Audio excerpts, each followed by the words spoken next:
খাদান ঝড় এখনো কিন্তু শেষ হয়নি। খাদান ঝড় কিন্তু অব্যাহত এবং এখনো কিন্তু চলবে। সো হ্যালো গাইজ, আমি Deep and welcome back to my channel Deep exclusive. So এখন আমি এই ভিডিওর মধ্যে বেসিক্যালি কথা বলতে এসেছি দুটো বিষয়কে নিয়ে। তো সবার ফার্স্টে আমি কথা বলবো জিদ্দাকে নিয়ে, খাঁকি দ্য বেঙ্গল চ্যাপ্টারকে নিয়ে। তো খাঁকি 2 বা খাঁকি দ্য বেঙ্গল চ্যাপ্টার যে পার্টিকুলার প্রজেক্টটার অফিসিয়াল টিজার কিন্তু ড্রপ করা হয়েছে, বাট আলটিমেটলি এই পার্টিকুলার প্রজেক্টটা এক্স্যাক্টলি নেটফ্লিক্সে কবে আসছে সেই সম্বন্ধে আমরা কিন্তু এখন অবধি কিন্তু কোনো আপডেট পাইনি। বাট স্টিল এই প্রজেক্টটাকে নিয়ে যে মানুষের মধ্যে ক্রেজ রয়েছে সেটা প্রমাণ করছে কোথায় না, সেটা কিন্তু কোথাও গিয়ে প্রমাণ করছে ইউটিউবে 24 ঘন্টারও কিন্তু বেশি সময় ধরে এই পার্টিকুলার প্রজেক্টের টিজারটা কিন্তু রীতিমতো ট্রেন্ড করেছে। এবং এটা অবভিয়াসলি জিদ্দার জন্য, এবং জিদ্দার যে ক্রেজ, মানে জিদ্দার অডিয়েন্স আমরা জাস্ট মুখিয়ে বসেছিলাম যে কবে জিদ্দার কোনো একটা কন্টেন্ট আসবে এবং আমরা দেখব। তো খুব ভালো হয়েছে বাট পার্টিকুলার এই প্রজেক্টের টিজারটা বেসিক্যালি, এবং যেখানে কিং খান শাহরুখ খানকে রীতিমতো টেক্কা দিয়ে 1 নম্বরে কিন্তু 24 ঘন্টার বেশি সময় ধরে কিন্তু এটা হচ্ছে কি রয়েছে।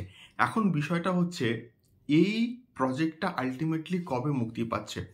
তো বিভিন্ন নামী পত্রিকা থেকে এই খবরটা দেওয়া হচ্ছে, বা বিভিন্ন পপুলার ফেসবুক পেজ থেকেও কিন্তু এই খবরটা দেওয়া হচ্ছে যে এই খাঁকি দ্য বেঙ্গল চ্যাপ্টার কিন্তু মুক্তি হতে পারে মার্চ মাসে। সেটা মার্চ মাসের এন্ড নাকি মার্চ মাসের মাঝামাঝি, বা বেসিক্যালি 30th অফ মার্চের দিকে কিন্তু ঈদ হচ্ছে বা ঈদকে টার্গেট করা হচ্ছে কি না, এটা আমরা এখনো পর্যন্ত কেউ জানি না। বাট স্টিল মার্চ মাসে আসতে পারে এই খবরটা কিন্তু আমরা এক্স্যাক্টলি পাচ্ছি। দেখা যাক, নেটফ্লিক্সের তরফ থেকে অবশ্যই কিন্তু এটার একটা রিলিজ ডেট কি হচ্ছে অ্যানাউন্সমেন্ট করা হবে।